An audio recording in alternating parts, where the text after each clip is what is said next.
Hey everyone, how's it going? Welcome to NoDQ video right here on NoDQ.com.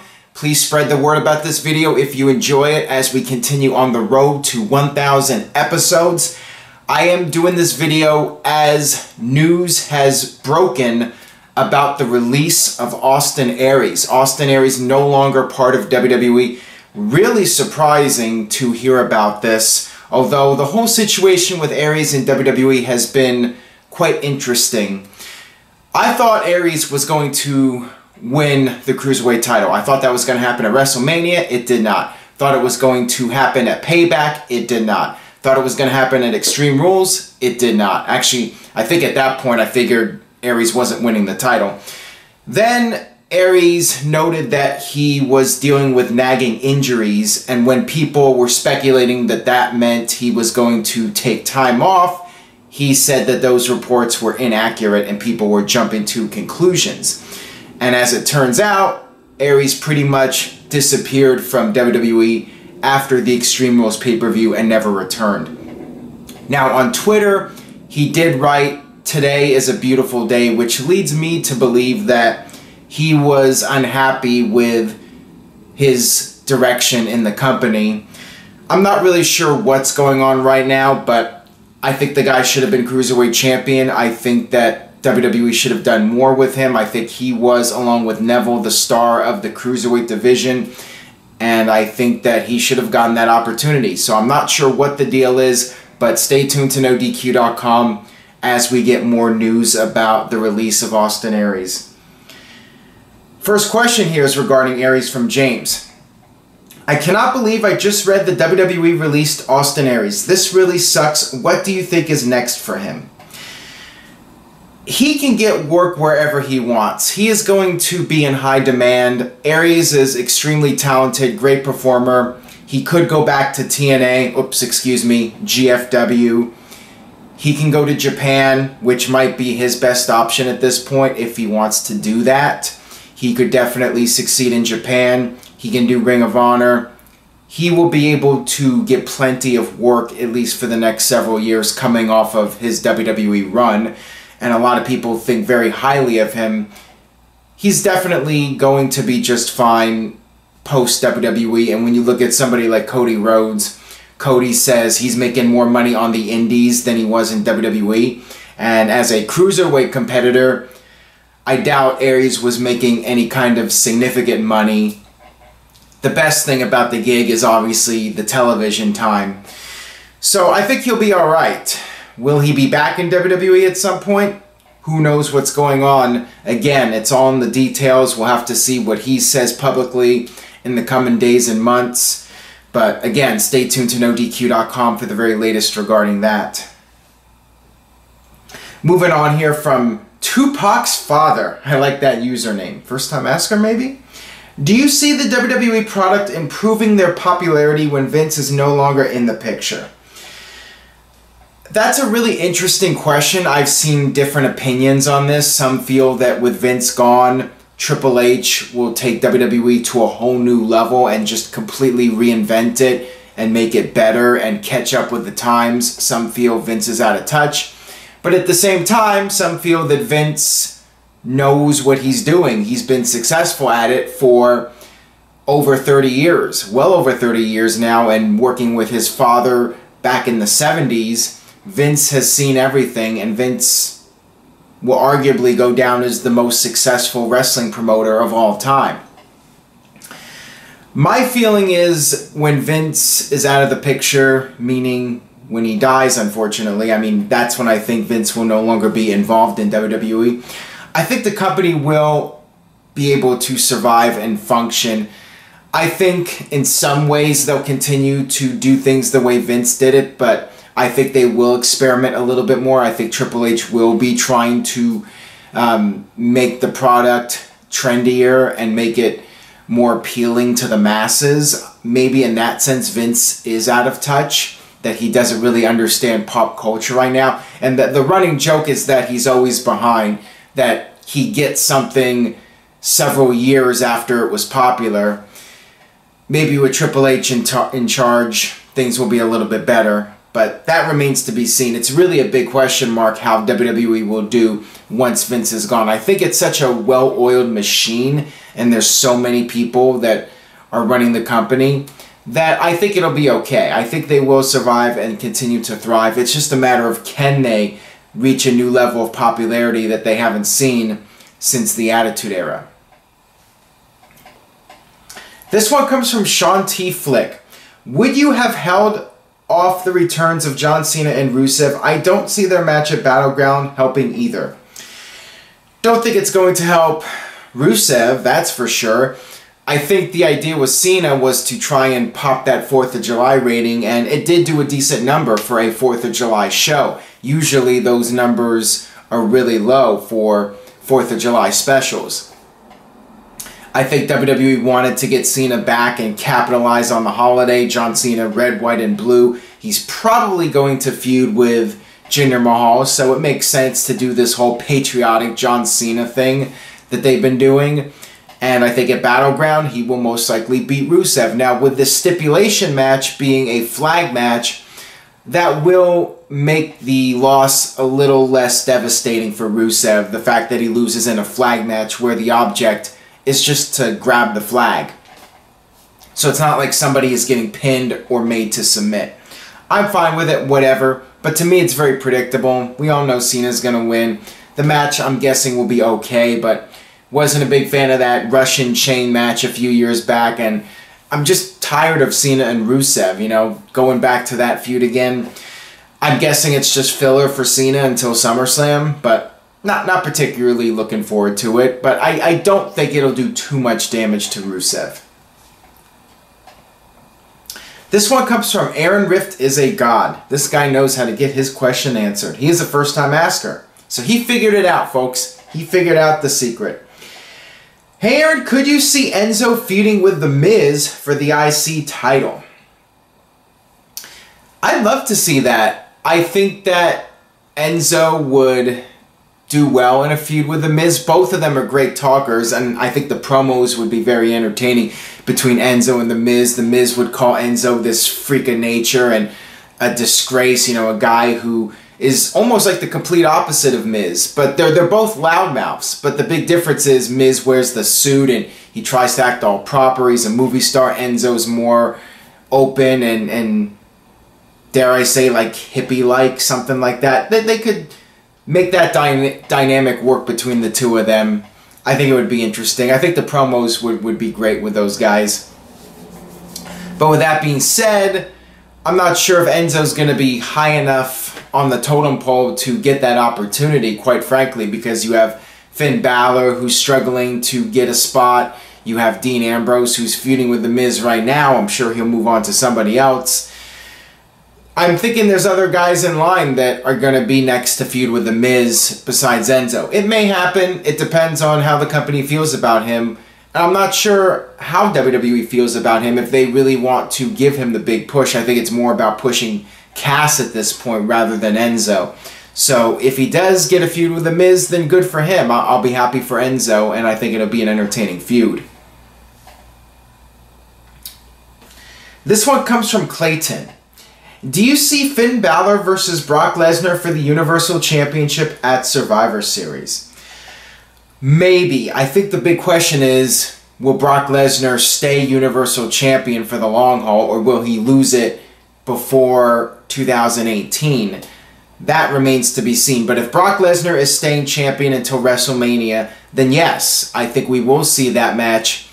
Will it happen at Survivor Series? That does seem like a good timetable for it to happen.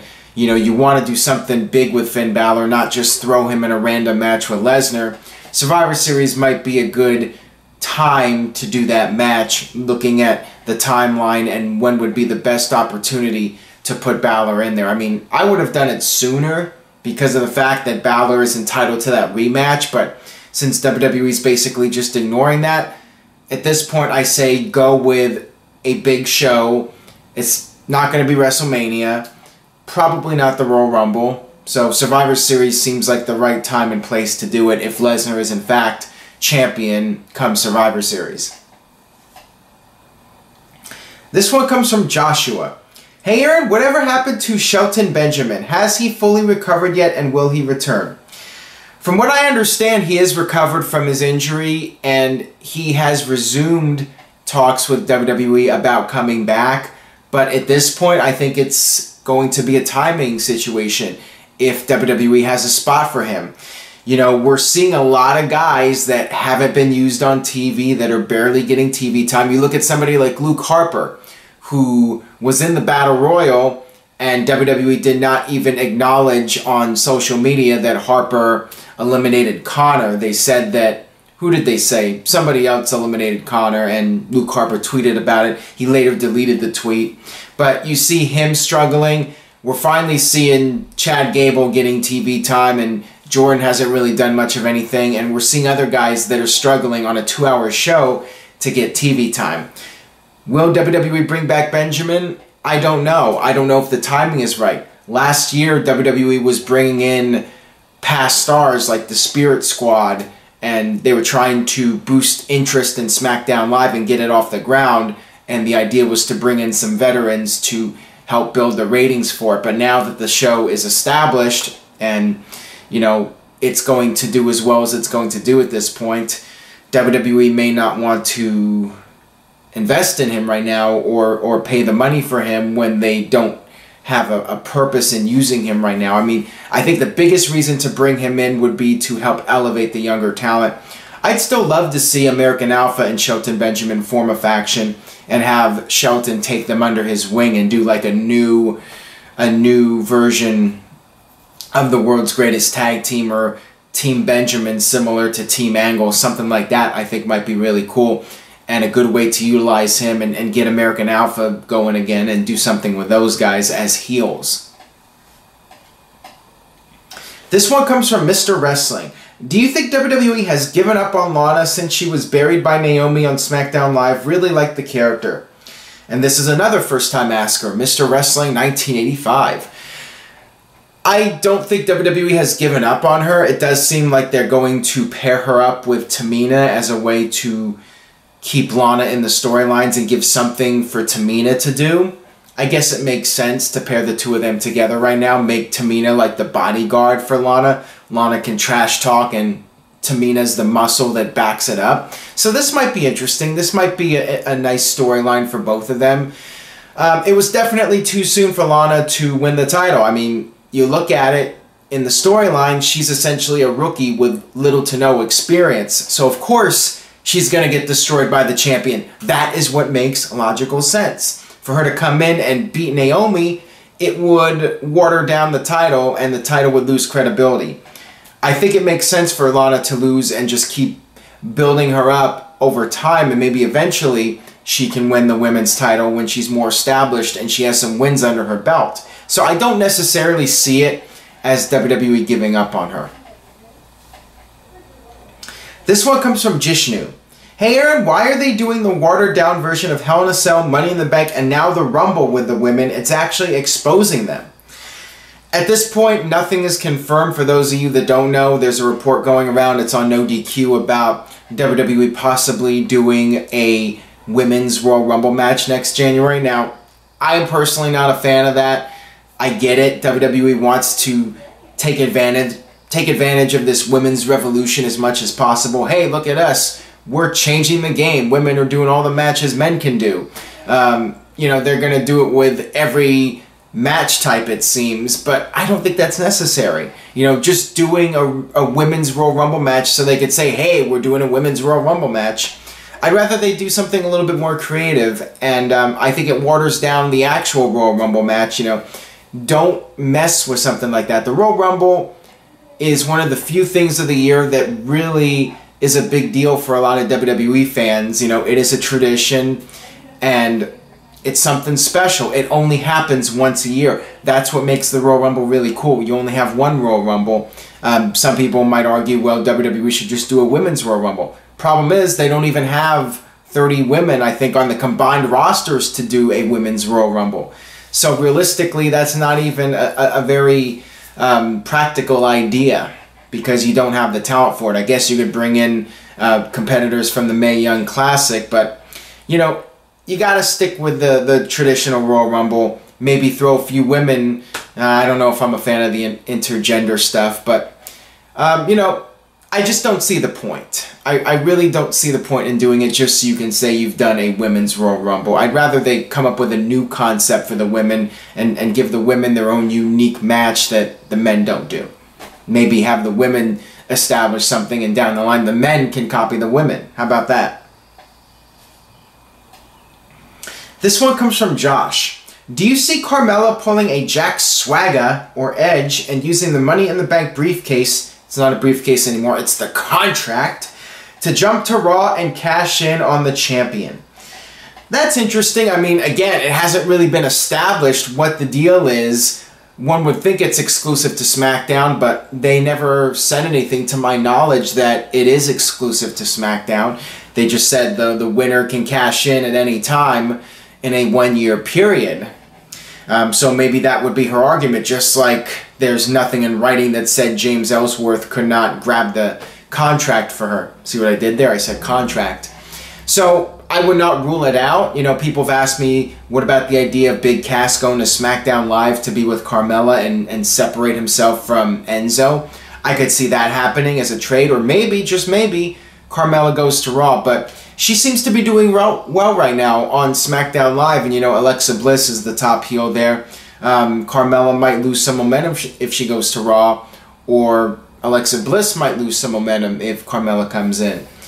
So I think the way they have it right now is fine. Carmella's doing well on SmackDown Live.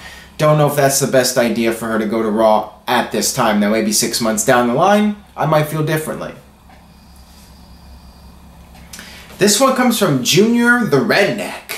What is your take on Vincent James Russo filing a restraining order against James Mark Cornette? I like how you put their full names there. I have been very entertained by this Russo Cornett feud. Now, maybe it got a little too real for Vince Russo, and he filed that restraining order of protection, whatever you want to call it. Maybe he worked himself into a shoot, brother. Who knows? Although if I was Vince Russo, I might be a little afraid of Jim Cornette. When Cornette did that podcast and he said that he has a gift for Russo and Russo is going to get exactly what he deserves, I mean, it sounded scary. I mean, Cornette is so good that I was creeped out by it. Now, Cornette, I'm thinking is just, you know, trying to work people and draw more attention to his podcast, and he's just doing what professional wrestling personalities do. But it was very convincing. I was a little creeped out when he said that. If I was Vince Russo, I would have been a little nervous when this guy says he has a surprise for me and I'm going to get exactly what I deserve. It sounded like a threat. So I think maybe Cornette was just so good with that it scared the crap out of Russo, and he filed that restraining order of protection. But yeah, I've been very entertained by it.